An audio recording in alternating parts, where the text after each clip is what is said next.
Naam, marahaba mpenzi mtazamaji popote pale ulipo, ni fahari iliyoje kuweza kupatana nawe Jumatano nyingine na jioni njema na teule kuweza kuangazia taarifa za Mwale wa Kirk. Mimi ni Sambu, nitakuwa naye Edith Koros katika lugha ya ishara. Tuandamane mwanzo hadi tamati, lakini kabla ya kukujuza kina cha mengi ambayo tumeweza kukuandalia siku ya leo, tupate kwanza taarifa tulizozipa kipaumbele.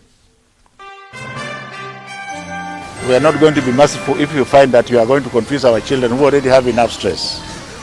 Wizara ya Elimu yaonya dhidi ya udanganyifu huku mitihani ya kitaifa ikitarajiwa kuanza juma lijalo. Watumizi wa barabara ya Waiyaki hapa jijini Nairobi wakumbana na uvundo baada ya bomba la maji taka kupasuka.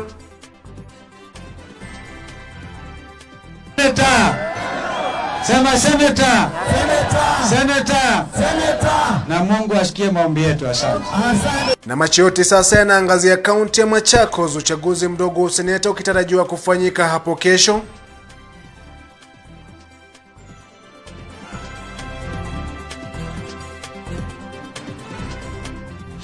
Naam, karibu mpenzi mtazamaji, tuandamane hadi tamati, na tunaanza na taarifa kwamba watumizi wa barabara ya Waiyaki hii leo iliwalazimu kustahimili uvundo mkali wa kinyesi baada ya bomba la maji taka kupasuka upande wa Kangemi. Tukio hilo lilioacha magari mengi yakisafishwa kwa maji hayo taka mithili ya makaribisho ya ndege kwenye angatua, iliwaacha wengi vinywa wazi wakijiuliza maswali, yani kwa namna gani bomba kama hilo lilikapasuka nyakati za mchana wa jua. Hata hivyo, yasemekana kwamba bomba hilo lilipasuka kwa bahati mbaya kutokana na shughuli za ukarabati wa barabara zinazoendelea katika eneo hilo.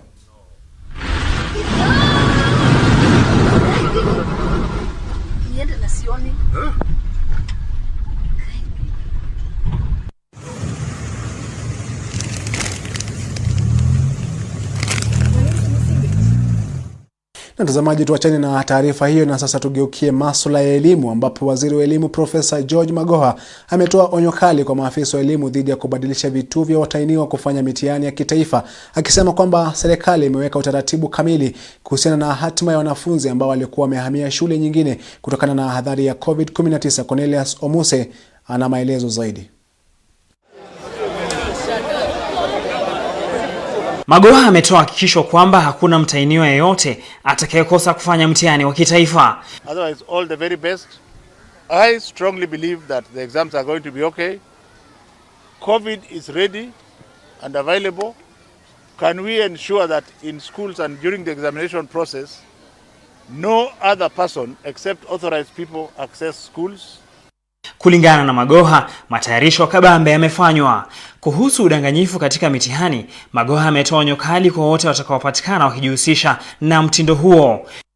So the few crooked people who may be my own staff or teachers or others who are cashoots with them, who are trying to confuse and tell the people that there are exams to be purchased. And the hotspot remains, as I said, headquartered in Isebania, Migori, and some parts of Kisii. We are watching you. We are watching you, and don't say that we did not warn you. Don't even attempt. Waziri wa elimu alionekana kubeba jumbe za matumaini amewahakikishia wanafunzi wajawazito kwamba watapewa nafasi ya kufanya mtihani popote walipo chini ya ulinzi mkali. Magoha vilevile amepiga marufuku shughuli zozote zisizo na muhimu katika mashule wakati mtihani ukiendelea. COVID is ready and available. Can we ensure that in schools and during the examination process, no other person except authorized people access schools?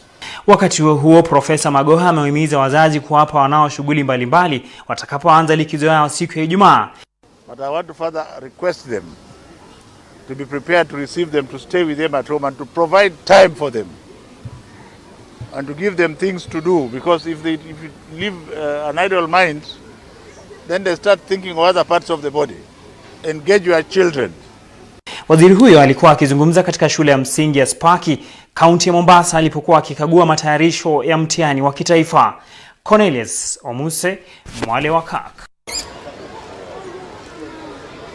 Na mtazamaji, mitihani ya KCPE na KCSE itakuwa iking'oa nanga juma lijalo baada ya mlipuko wa janga la corona kuweza kuhitilafiana na kalenda ya elimu. Tuachane na hayo na tuangazie taarifa nyingine ambapo kulitokea kizaazaa katika mahakama ya juu mjini Kisumu baada ya mshtakiwa mmoja kufikishwa mahakamani humo akiwa kwenye mashela baada ya jaji kuamuru afike mbele yake bila kujali hali yake ya kiafya. Kwingineko kule Mombasa, vikao vya mahakama viliahirishwa kwa muda baada ya mwanamke mshtaki kudhaniwa kwamba aliingia kotini akiwa amebeba kisu kwenye kipochi chake. Vincent Kerosi na mkusanyiko wa vioja hivyo mahakamani. Utasamehewa iwapo utafikiria kwamba aliye kwenye machela anapelekwa kwenye chumba cha upasuaji. La, bwana huyu yuasukuma kuelekea mahakamani. At your request, last time, that he should be here today at 8. He wasn't. I have given you until 11 o'clock. Huyu ni Judge Fred Ochieng wa mahakama ya juu ya mjini Kisumu akiamuru wakili wa Gilbert Vidija kumwasilisha mteja wake mahakamani mara moja bila kujali hali yake ya afya. Muda mfupi baadaye Vidija kawasilishwa mahakamani. Kufika kwake mahakamani haikuwa neno. Neno ni alivyofika mbele ya mahakama akiwa kwenye machela. Judge Ochieng awali alikuwa ameahirisha vikao vya mahakama mara mbili akisubiri tu Vidija awasili, akihamakisha kwamba huenda kwa mara nyingine angekosa vikao hivyo kama alivyokuwa amefanya hapo awali. The first respondent remains fully answerable for the decretal amount. Vidija ambaye ni afisa mkuu wa idara ya biashara katika kaunti ya Vihiga anakabiliwa na kesi mahakamani kuhusu kukosa kuidhinisha ulipaji wa shilingi milioni 17 kwa mwanakandarasi mmoja. Hata hivyo, baada ya kumwangalia Vidija alivyokuwa katika hali hoi bin taban, Judge Ochieng alikubali kumwongezea muda wa dhamana hadi tarehe 24 Machi ambapo mshtakiwa atatakiwa kuwasilisha ushahidi mahakamani kwamba amekamilisha malipo hayo salia. If he was not in the physical condition that he is in today, I would have had no hesitation in hauling him off to jail. Kwingineko kule Mombasa, ilimbidi hakimu kuahirisha vikao kwa muda baada ya kioja mahakamani ikidaiwa kwamba mama mmoja anayetaka kupewa haki zote kummiliki mwanae alikuwa ameingia na kisu mahakamani. Mwanamke huyo anamenyana na aliyekuwa mpenziwe ambaye ni afisa mstaafu wa kitengo cha usalama tajika kwa jina Scotland Yard, kila mmoja akitaka apewe haki za kummiliki mwana waliyemzaa pamoja. Hata hivyo, baada ya uchunguzi ilibainika kwamba mwanamke huyo hakuwa na kisu chochote wala hakuwa na nia yoyote kumjeruhi yeyote. Ni vioja tu mahakamani.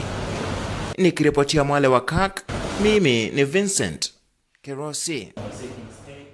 Na mtazamaji, tukiachana na vioja mahakamani, tuangazie taarifa nyingine ambapo shughuli za matayarisho zimekamilika katika kaunti ya Machakos saa chache kuelekea kwenye uchaguzi mdogo wa useneta unaotarajiwa kufanyika hapo kesho Alhamisi. Kinyang'anyiro hicho cha useneta kitakuwa kati ya fahali wawili, Albanas Ngengele wa chama cha UDA na Agnes Kavindu anayefurahia uungwaji mkono wa chama cha Wiper. Siku moja baada ya mgombea wa chama cha maendeleo Chapchap Mutua kujiondoa kwenye kinyang'anyiro cha uchaguzi mdogo wa seneta kaunti ya Machakos, mikakati na shughuli zimekamilika kuelekea kwenye uchaguzi huo unaotarajiwa kufanyika hapo kesho. Kivumbi cha aina yake kikitarajiwa kutifuka hapo kesho wakati wagombea wawili Agnes Kavindu wa chama cha Wiper na Albanas Ngengele wa UDA watamenyana miongoni mwa wagombea wengine 8 tayari kujiondoa kwa mgombea Mutua Katuku, kukiashiria uungwaji mkono maradufu kwa Agnes Kavindu. Aliyekuwa seneta wa awali kaunti hiyo Johnston Muthama akipeperusha hazma ya chama cha UDA kwa Albanas Ngengele kutoa ushindi. Kulingana na tume ya IEBC, kaunti ya Machakos ina jumla ya wapiga kura 624,024, eneo la Mavoko likiwa na idadi kubwa ya wapiga kura 118,180, Machakos mjini ikiwa na 1,109,877, eneo bunge la Mwala likiwa na wapiga kura 81,273, kadhalika eneo la Yata likiwa na wapiga kura 73,940, Matungu ikiwa na 66,000, huku eneo bunge la Kadhiani likiwa na 54,000, huku anakochipukia Johnston Muthama katika eneo la Kangundo likiwa na kupiga kura 53,475.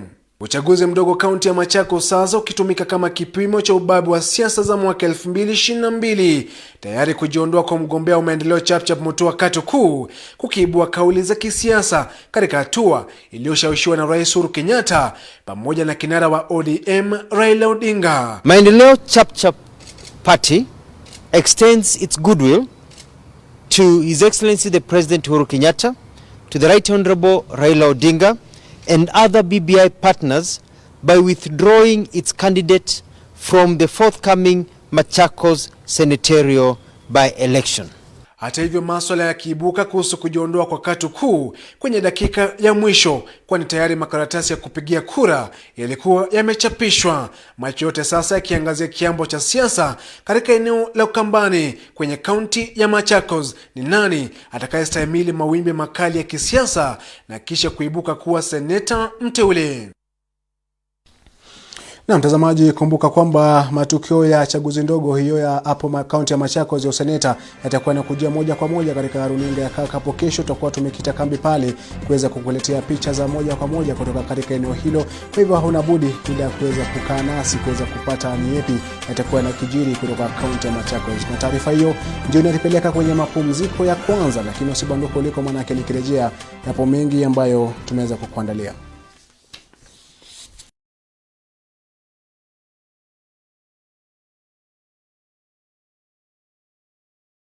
Power is sweet. It's very, very difficult for you to find a regular person, yani mse wa mtaa, amepatiwa such a position. We saw the scandal at Kenya Power, we saw the scandal at the Treasury, at Mwale. Are those people youth? They united together because of their own businesses. Power tends to corrupt, and absolute powers corrupts absolutely. In our Africa culture, when you have food in the mouth, you don't speak. Are they eating? That's why the issue of impeaching the president stopped. This is Power Brief, where we major on politics. Pastors should not be seen leading a demonstration in the streets. We never saw the others that came before us doing those things. Power Brief is now bigger and better. Every Thursday from 8 p.m. join Cornelius Omuse, Honorable Jeremiah Kioni, Edgar Kosgei, and a team of experienced political and governance analysts for powerful discussions on politics, governance and economy, only on Kirk TV.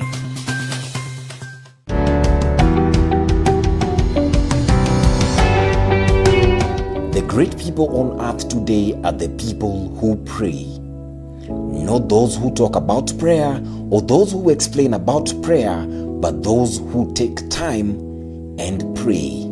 God answers prayers. Why? Because He hears. His ear is not deaf, so He hears our prayers. Men and women who go before God, we should be men and women of godly standards. Sure. So we abide, so that we keep tapping from the source. But as we pray, it is important to tell God that your will be done in this prayer that I'm praying, or about this prayer item that I'm praying about.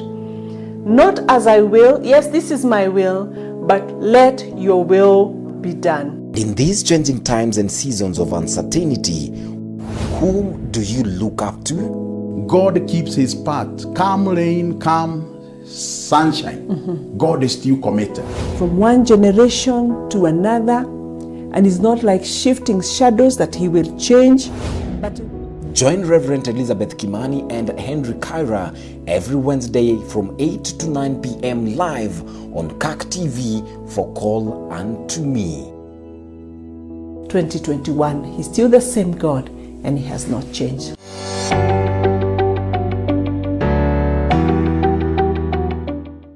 Experience Christian television like never before. What are we called to do? To transform the world, to make it more Christ-like, and ultimately to Christianize. We are Christian professionals placed by God in our different spheres.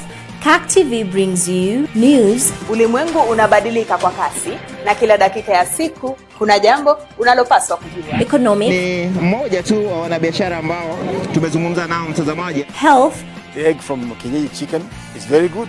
And people know that. Be rest assured that health is wealth. Faith as well as national issues programs to nourish your heart, mind and soul. We can bring the change that we desire in our country. We look into political and governance matters and current affairs matters with a third eye. We are called to multiply disciples. So there has to be disciple makers, and there has to be people that are willing to be those disciples. Kirk TV brings it all to you. God bless you.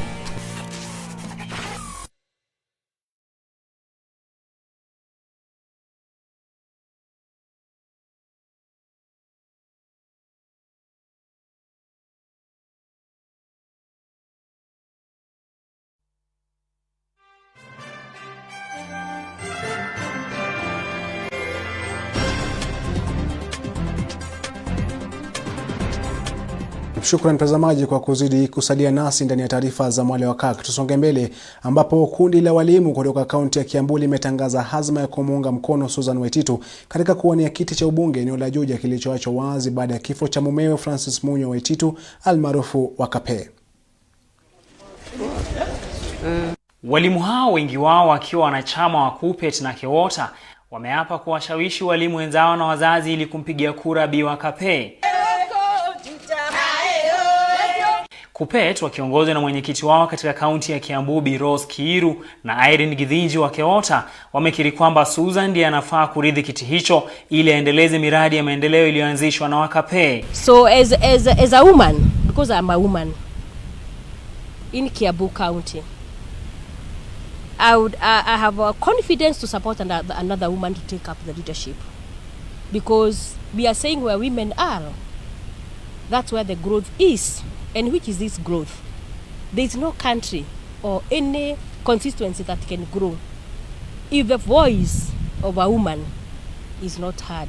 Bi Githinji vilevile amesisitiza kwamba wakati umewadia ambapo wanawake wanafaa kuja pamoja na kumuunga mkono mmoja wao ambaye ni Susan, who has a lot of experience also in leadership. We have confidence in her and we know that she will deliver, because she has been delivering when she has been supporting her husband while the husband Wakape was unwell. So we are asking the women to come out in large numbers. They can vie even for presidency. They can vie as senators. They should come out and vie for all the levels of government that are available. Bi Waititu alikaribisha uamuzi huo na kuahidi kufanyia wananchi kazi bora pindi tu atakapochaguliwa. Tushikane mikono pamoja and with their support tuweze kuendeleza kazi ya mheshimiwa mbele. Ile mipangilio niko nayo kwa watu wa Juja, ya kwanza niseme mheshimiwa alikuwa amefanya kazi nyingi sana katika sekta ya mashule, because hapa niko na walimu, nataka kufocus na hiyo. Kuna mashule yamejenga, mengine hayajaisha, kuna shule zimefika class 2, kuna nyingine imefika class 6, na mwelekeo wangu ni kumalizia hiyo kazi ya mheshimiwa. Azma ya Bi Waititu inaonekana kushika kasi na kupata umaarufu haswa baada ya chama cha UDA kujiondoa katika kinyang'anyiro hicho. Vilevile, mwana wa kwanza wa marehemu Waititu, Michael Munywa, amekiri kwamba atamuunga mkono mamake kinyume na madai hapo awali kwamba pia alikuwa mwaniaji wa kiti hicho. Of course, knowing very well that Mheshimiwa was a strong politician and a mentor, like earlier mentioned, we had generated interest in this succession in politics. I had figured out how I would go down and maybe do more of what he was doing all the same. But then my mom also had the same vision. And of course, like I said, I was joking with a friend of mine that sometimes you could want to go and play outside and your mom would tell you there's a lot of rain, so you have to stay in the house. I would say that to stay in the house and let mom tell me when it's safe to go out there. Cornelius Muse, Mwale wa Kirk.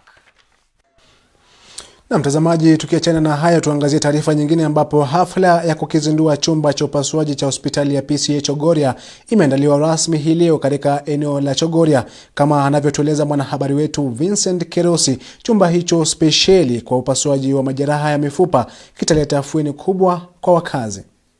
Dedicated to that service. Baada ya shughuli ya ujenzi na maandalizi ya kukiandaa chumba hicho iliyochukua mwaka moja hivi, hatimaye ni afueni kubwa kwani kimezunduliwa na kuweka wakfu rasmi hii leo.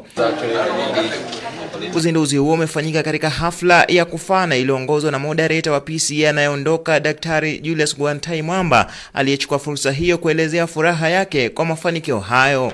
Ni kwamba hapa Chogoria sasa theater zilikuwepo na tulikuwa tunafanya watu walikuwa wanasaidiwa hapa theater, lakini hatukuwa na theater ambayo ilikuwa inafanya matibabu ya mifupa. Na hiyo sasa ni moja kile tumeongeza kwa theater ambayo tuko naye hapa, kwa sababu wakati huu tunaweza sasa saidia watu ambao wako na shida za mifupa.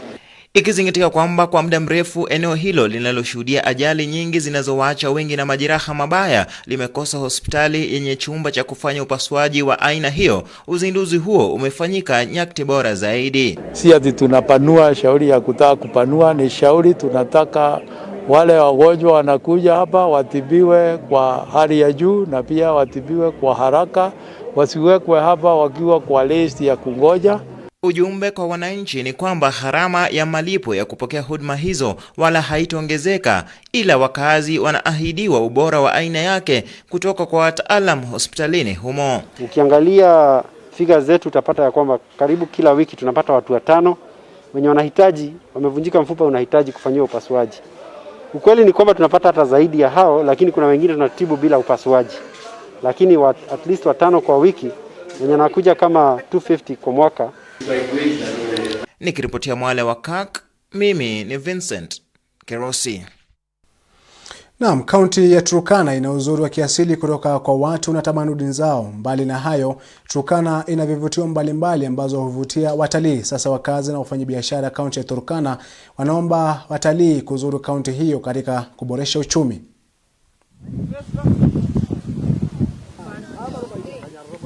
Ni mojawapo ya kaunti kubwa zaidi hapa nchini.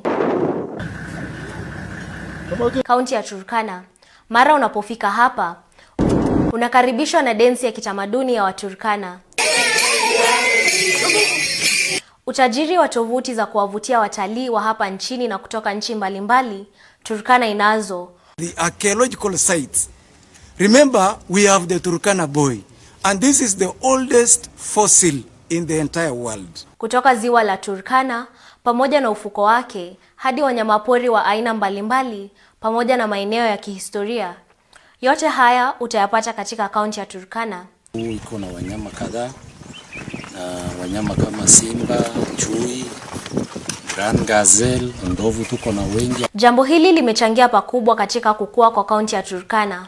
Our A1 road is under renovation. It's almost getting finished, and it has been very easy for our tourists to access our attractions. Hata hivyo, wakaaji pamoja na wanabiashara hawajakosa kupitia changamoto za aina, ikiwemo kukosa watalii wanaozuru Turkana, jambo ambalo limeletea biashara kuzorota katika eneo hili. Kiri South Turkana ni vile tu tumechelewa labda ku market na kutafuta tourism.